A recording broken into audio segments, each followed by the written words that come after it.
नमस्कार साथियों, मैं विशेष आप सभी का वी एकेडमी में स्वागत करता हूं। आज पर्यावरण अध्ययन की क्लास एनसीईआरटी बेस्ड क्वेश्चन जो कि सीटेट के लिए बहुत ही महत्वपूर्ण प्रश्न होंगे, ऐसी एग्ज़ाम के लिए आपको बहुत महत्वपूर्ण हैं। हमारे चैनल को सब्सक्राइब एंड लाइक ज़रूर कर लें। आज का पहला क्वेश्चन है, वनों को काटने का परिणाम होता है।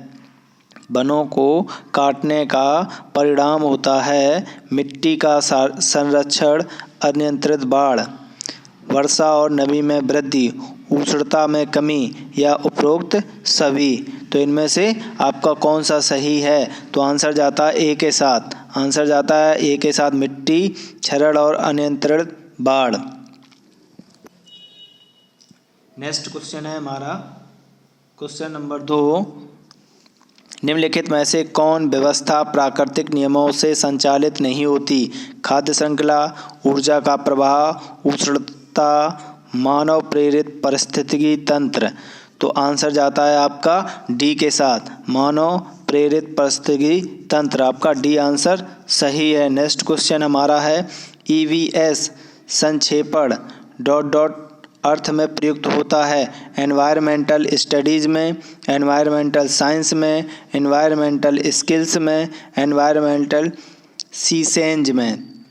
तो आंसर जाता है आपका ए के साथ, एनवायरमेंटल स्टडीज़ में। A is the correct answer. Next question है हमारा, देश की सबसे बड़ी खारे पानी की झील का क्या नाम है? कौन सी खारे पानी की झील? सावर झील, चिल्का झील, पुलिकट झील, पेंगंग झील। तो आंसर जाता है आपका बी के साथ। आंसर जाता है आपका बी के साथ। कौन सी? चिल्का झील। चिल्का झील, B is the correct answer. Next है हमारा 5वां, अधोलिखित में से भौतिक वातावरण का तत्व नहीं है? भूमि के रूप, मृदा, वस्तियां या फिर खनिज। तो आंसर जाता है सी, यानी वस्तियां। क्या? वस्तियां। सी इज करेक्ट आंसर। नेक्स्ट है हमारा क्वेश्चन नंबर 6, दुनिया का सबसे गहरा महासागर कौन सा है? कौन सा पूछ रहा है? गहरा महासागर। हिंद महासागर, प्रशांत महासागर, अटलांटिक महासागर, आर्कटिक महासागर। तो आंसर जाता है आपका बी के साथ। आंसर जाता है आपका बी के साथ। कौन सा? प्रशांत महासागर। महासागर, प्रशांत महासागर।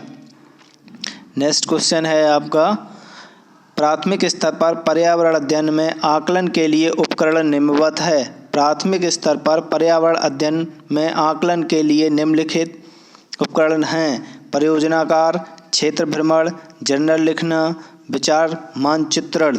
तो आंसर जाता है आपका किसके साथ? बी के साथ। आंसर जाता है आपका बी के साथ। कौन सा? क्षेत्र भ्रमण। क्षेत्र भ्रमण, B is correct answer. Next है हमारा, विज्ञान के प्रतिभाशाली छात्र की क्षमताओं को बढ़ाने के लिए निम्नलिखित में से कौन अधिक लाभदायक है? महत्वपूर्ण बिंदु। पहला है, कमजोर छात्रों की मदद के लिए उसे प्रेरित करना, उसे जांच करने के लिए बोलना, नई परियोजनाओं में उसकी मदद करने के लिए, उसे स्व अध्ययन करने के लिए निर्देश देना। तो आंसर मेरा जाता है सी के साथ। आंसर जाता है सी के साथ, यानी नई परियोजनाओं में उसकी मदद करने के लिए। नेक्स्ट है, बालक को भाषा शिक्षण की शिक्षा देने का माध्यम होना चाहिए। कौन सा माध्यम होना चाहिए? शिक्षा देने का माध्यम कैसा होना चाहिए? मातृभाषा, राष्ट्रभाषा, प्रादेशिक भाषा या द्वितीय भाषा। तो 9 का आंसर जाता है हमारा, कौन सी भाषा होनी चाहिए? मातृभाषा। मातृभाषा। तो A is the correct answer. Next है, निम्नलिखित में से कौन सा ईवीएस पाठ्यपुस्तक में पहेली और पजल को शामिल करने का उद्देश्य नहीं है? छात्रों में आलोचनात्मक चिंतन विकसित करना, छात्रों में तर्क क्षमता विकसित करना, छात्रों में मन को भ्रमित करना, छात्रों के मन को भ्रमित और उन्हें भ्रम का आनंद लेने देना। तो आंसर जाता है सी के साथ, छात्रों के मन को भ्रमित करना। नेक्स्ट है, मातृभाषा शिक्षण में मौखिक अभिव्यक्ति हेतु किस पद्धति को अपनाएंगे? स्वाध्याय पद्धति, डाल्टन पद्धति, प्रोजेक्ट पद्धति या फिर खेल पद्धति? तो आंसर जाता है डी के साथ, कौन सी? खेल पद्धति। कौन सी पद्धति? खेल पद्धति, है ना। नेक्स्ट है हमारा, पर्यावरणीय अध्ययन में शैक्षणिक भ्रमण का मूल उद्देश्य है बच्चों की ऊर्जा को विकसित करना, छात्रों के लिए प्रयुक्त अनुभव, सामाजिकरण को बढ़ावा देना, टीम भावना बढ़ाना। क्या कह रहा है? शैक्षणिक भ्रमण का मुख्य उद्देश्य ये पूछ रहा है। तो आंसर आपका कौन सा होगा 12 का? आंसर हो जाएगा छात्रों के लिए प्रयुक्त, छात्रों के लिए प्रत्यक्ष अनुभव। ये हमारा आंसर हो जाएगा 20 करेक्ट आंसर। नेक्स्ट है, ईवीएस पाठ्य योजना निर्माण का सर्वाधिक लाभ मिलता है, यानी ईवीएस पाठ्य योजना का सर्वाधिक लाभ मिलता है विद्यार्थियों को, शिक्षकों को, प्रधानाध्यापक को, किसी को ही नहीं। तो आंसर जाता है बी के साथ, किसको सबसे ज़्यादा मिलता है? शिक्षकों को मिलता है, शिक्षकों को इसका लाभ मिलता है। नेक्स्ट है, प्राकृतिक वातावरण में मृदा का अध्ययन किसके नाम से जाना जाता है? भूमि विज्ञान, कलाक्रम, भूकंप विज्ञान, मृदा विशेष विज्ञान। तो आंसर जाता है ए के साथ, कौन सी?